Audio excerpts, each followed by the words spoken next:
Friends ఎలా ఉన్నారు? మేమైతే బాగానే ఉన్నాము. నేనైతే నా ఛానల్లో ఇటువంటి వీడియో చేస్తాను అనేసి అయితే అసలు అనుకోలేదు. వీడియోని అయితే చివరి వరకు చూడండి. చివరి వరకు చూసిన తర్వాత మీకు నచ్చిన సలహా అయితే మీరు ఇస్తారనేసి ఆశిస్తున్నాము. ఇతని పేరు గణేష్ అండి, అబ్బాయి పేరు. వయసు ఎంత గణేష్? 18 ఉంటుంది. 19 సంవత్సరాలు. వయసు వచ్చేసి 19 సంవత్సరాలు ఉంటుందండి. సచివాలయంలో వీళ్ళ గురించి స్లాట్ బుక్ చేసి ఒక డాక్టర్ని అయితే కలవమని చెప్పారు. వాళ్ళని కలిసిన తర్వాత ఇతను ఫిజికల్ హ్యాండిక్యాప్డ్ అనేసి అతను సర్టిఫికెట్ ఇస్తే పెన్షన్ అయితే ఇష్యూ చేస్తామన్నారు. ఆ ప్రాసెస్ని అయితే వీళ్ళు ఫాలో అవుతున్నారు, కానీ చాలా ఇబ్బంది పడుతున్నారు. వీళ్ళకైతే పెన్షన్ అయితే కాదు కదా, ఆ సర్టిఫికెట్ ఇవ్వట్లేదు. తనని ఏమంటున్నారంటే డాక్టర్స్, నువ్వు వికలాంగుడివి కాదు, నీకు పర్సంటేజ్ చాలా తక్కువ ఉంటుంది, ఎలిజిబిలిటీ కాదు అనేసి అంటున్నారు. ఒకసారి నిలబడు గణేష్, చూపించు ఒకసారి. ఇది చూస్తున్నారు కదా, కూర్చో. చిన్నప్పటి నుండే ఈ విధంగా ఉంటున్నాడండి. అతను సర్టిఫికెట్ తీసుకోవడానికి ఇబ్బంది పడుతున్నారు. అలాగే వాళ్ళ ఫ్యామిలీ నుండి కూడా అంటే ఆర్థికంగా కూడా ఇబ్బంది. ఫిజికల్ హ్యాండిక్యాప్డ్ సర్టిఫికెట్ని వీళ్ళు తీసుకోవడానికి సరైన అవగాహన లేక ఇతనికి 19 సంవత్సరాలు వయసు వచ్చినప్పటికీ ప్రభుత్వం నుండి వచ్చే పెన్షన్ కూడా తను అర్హుడు కాకుండా ఉన్నాడు ప్రస్తుతానికైతే. తన మాటల్లో తెలుసుకుందాం. డాక్టర్ గారిని కలిసిన తర్వాత తనని ఏమన్నారన్నది అయితే ఒకసారి తెలుసుకుందాం. గణేష్, మీరు వెళ్ళారు కదా డాక్టర్ గారిని కలవడానికి, వెళ్ళారు కదా, అతను చూసి మీకు సర్టిఫికెట్ అతను ఇష్యూ చేస్తారు. అక్కడ అతను ఏమన్నారు డాక్టర్ గారు మీకు? వస్తుందన్నాడు. అప్పుడు స్కానింగ్ తీసుకుంటా అన్నాడు. వస్తుంది, స్కానింగ్ తీసుకురమ్మన్నారా?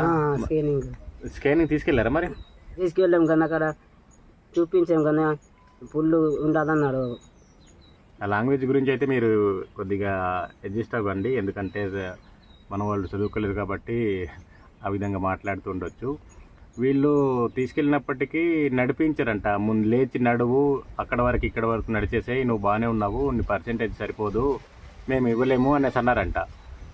మళ్ళీ తర్వాత వెళ్ళినప్పుడు ఏమన్నారంట, మీకు అవుతుంది కానీ మీరు కేజీహెచ్కి వెళ్ళండి వైజాగ్ అనేసి అన్నారంట. అయితే వీళ్ళకి వచ్చేసి ప్రస్తుతానికి తినడానికే కొద్దిగా ఇబ్బంది ఉన్న సిచ్యువేషన్లో ఉన్నారు వీళ్ళు. అటువంటిది వీళ్ళని కేజెస్కి వెళ్ళి కొన్ని రోజులు అక్కడ స్టే చేసి తీసుకురమ్మంటే వీళ్ళకి ఇబ్బందిగానే ఉంది. సో ఇతను ఏమంటున్నాడంటే, బాబాయ్ నువ్వు ఎలాగైనా సరే నాకు సర్టిఫికేట్ చేయించే బాధ్యత నీదే, నా వల్ల కాదు, ఇంట్లో వాళ్ళ వల్ల కూడా కాదు, నువ్వే చేయించి ఇవ్వాలి, వైజాగ్ నువ్వే తీసుకెళ్ళాలి కేజెస్కి అనేసి అంటున్నాడు. సో నేను కూడా ఇతనికి హెల్ప్ చేద్దాము అనే ఉద్దేశంతో ఈ వీడియో చేస్తున్నాను. ఎంత టైం పట్టినా కానీ నేనైతే ఇతనికి కేజెస్కి తీసుకెళ్ళి సర్టిఫికెట్ అయితే ఇతనికి అందేలా చేస్తాను. తర్వాత పెన్షన్కి అప్లై చేయడానికి ప్లాన్ చేస్తాము. ఇదనే కాదు, చాలామంది ఈ విధంగా ఇబ్బంది పడుతూ ఉంటారు మా గిరిజన ప్రాంతాలలో. కొంతమందికి అయితే ఏజ్ తక్కువ ఉన్నా సరే కానీ ఆధార్ కార్డుకి ఎక్కువ ఉన్నట్టు క్రియేట్ అయిపోయి ఉంటుంది. అలాంటి వాళ్ళైతే వయసున్న వాళ్ళే పెన్షన్ పొందుకునే వాళ్ళు కూడా ఉన్నారు. కొంతమంది అయితే ఈ విధంగా అర్హత ఉండి కూడా పెన్షన్ పొందుకోకుండా ఇబ్బంది పడే వాళ్ళు కూడా ఉన్నారు. పైనుంచి మన వీడియోస్లో తను కూడా కనిపిస్తూ ఉంటాడు, అప్పుడప్పుడు వీడియోలు కూడా కనిపిస్తుంటాను. బాబాయ్ నువ్వు ఏం చేస్తావో తెలియదు, నాకైతే సర్టిఫికెట్ కావాలి, నేనైతే వికలాంగుడినే, అర్హత ఉంది కానీ నేను సర్టిఫికెట్ లేకపోవడం వల్ల గవర్నమెంట్ నుంచి ఏ పథకం వచ్చినా పెన్షన్ పొందుకునే అర్హత ఉన్నా నేను పొందుకోలేకపోతున్నాను అనేసి ఇబ్బంది పడుతున్నాడు.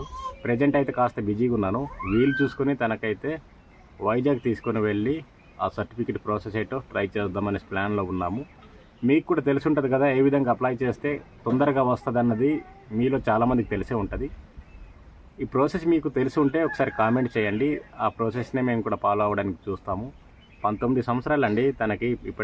ఇప్పటికీ తను పెన్షన్ పొందుకుని ఉంటే తనకు ఆర్థికంగా ఇబ్బంది పడకుండా ఉండేవాళ్ళు, కానీ పెన్షన్ లేక ఇబ్బంది పడుతున్నారంట సిచ్యువేషన్ బట్టి. ఇంకేమన్నా చెప్పాలా గణేష్? ఏమన్నా చెప్పాలా? సార్ మీరు వీడియో చూస్తున్నారు కదా, తెలుసుంటే చెప్పండి, ఆ విధంగా సర్టిఫికేట్ తీసుకుంటాం. ఓకే, కొద్దిగా బిజీగా ఉన్నాం కదా ప్రస్తుతానికి, కొద్దిగా ఖాళీ అయిన తర్వాత ఈ ప్రాసెస్ ఏంటి అన్నది అయితే ఫస్ట్ చూద్దాం. సచివాలయం తరపున ఏమన్నా వద్దా ఏంటి అన్నది ప్రాసెస్ చూసిన తర్వాత అయితే ఇటువైపు చేయించేద్దాం, లేని పక్షాన కేజెస్ కూడా వెళ్దాం.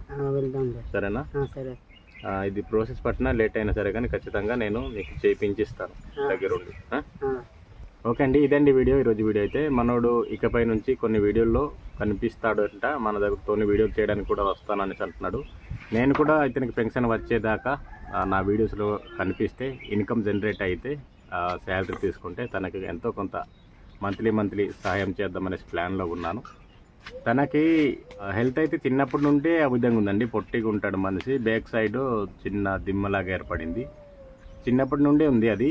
ఆ కడుపు కూడా పెయిన్ వస్తుంటుందంట, నైట్ టైం పడుకునేటప్పుడు పెయిన్ వస్తుంటుందంట, లేచేటప్పుడు పెయిన్ వస్తుంటుందంట.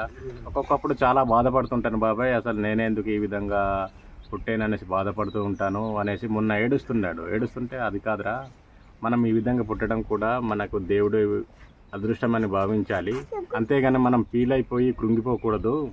నువ్వు ఏం వర్రీ అవ్వద్దు, నేను చూసుకుంటాలే, నేను చేసిస్తాను, నాకు వీలైనంత వరకు నేను ప్రయత్నం చేస్తాను నీకు సర్టిఫికెట్ రావడానికి అనేసి నేను మాట ఇచ్చిన తర్వాత సరే అయితే తీసుకెళ్ళు అనేసి నా మీద హోప్ పెట్టుకుని ఉన్నాడు. ఈ వీడియో చూస్తున్న వాళ్ళందరికీ నేను సలహా అడిగేది ఏంటంటే, మీకు తెలిసినంతలో ఏ విధంగా చేసుకోవాలనేసి మీకు తెలిసి ఉంటే మీరు కామెంట్ చేయండి. ఇకపోతే ఒకవేళ మీ ఫ్రెండ్స్ ఉంటారు కదండి తెలిసిన వాళ్ళు, వాళ్ళకి ఒకసారి షేర్ చేయండి, వాళ్ళైనా కామెంట్ చేస్తారేమో. గణేష్ నీకు ఇబ్బంది పడుతుంటుందా ఏమైనా దీనివల్ల ఎఫెక్ట్ ఏమైనా చూపిస్తుందా హెల్త్ పరంగా?